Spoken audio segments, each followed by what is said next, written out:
Thanks, everybody. I say welcome to today's PM Forum webinar on elevating pricing conversations.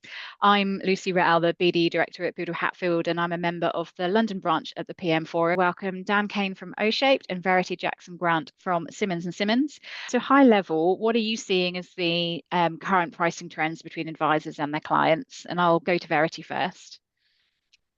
I think really we're seeing a combination of two. I think we're seeing quite a lot of talk about cost cutting and cost savings, and then we're also still seeing, as we have done for several years now, talk about alternative fee arrangements.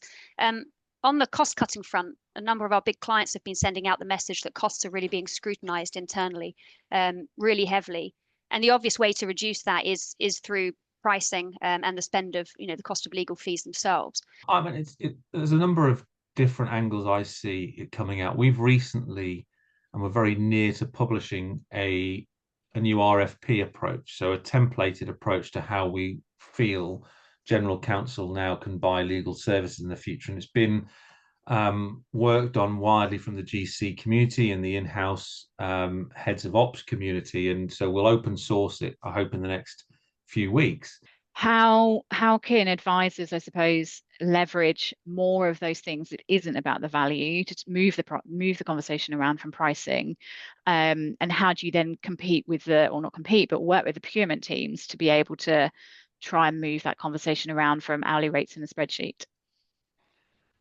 I think there's a really important step that we have to get over, which is there's still an element of mistrust between buyer and supplier, particularly buyer thinking, is the firm trying to pull the wool over my eyes in some shape or form? Now, I've been on the wrong end of that and have had my fingers burnt where a firm openly played the game in order to ensure that they could achieve better outcomes when it came to the bidding process.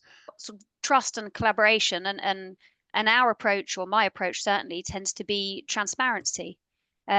So, for example, if we know that we've got a panel process coming up and we're hoping to increase our rates, then we will start having that conversation with the client well in advance and try and help them to understand the position that we're in. And we'll share benchmarking information, anonymous obviously, but benchmarking information to help them to understand where their rates sit amongst our peers and information like that. Transparency, collaboration, and trust are really three core things that we want our advisors and fee earners to be able to develop with their clients, so we can have more effective, or they can have more effective conversations. And I'm seeing and hearing so much of it. The hygiene factors are still not sufficiently the level one would expect from the elite firms we're talking about.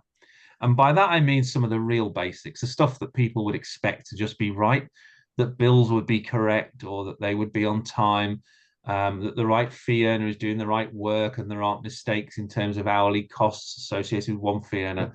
I think the small things can have a big impact, particularly on aggregation, and builds back into this trust point Verity. What advice you would give to help them understand pricing from the BD perspective? Or get a basic understanding of the sort of the financials within your firm. So have an understanding of things like, do you have a benchmark profitability that you're aiming to get at? But then also go, in fact, one step back and understand what the leverages are to profitability. So a very short, high-level finance sort of session could be really helpful.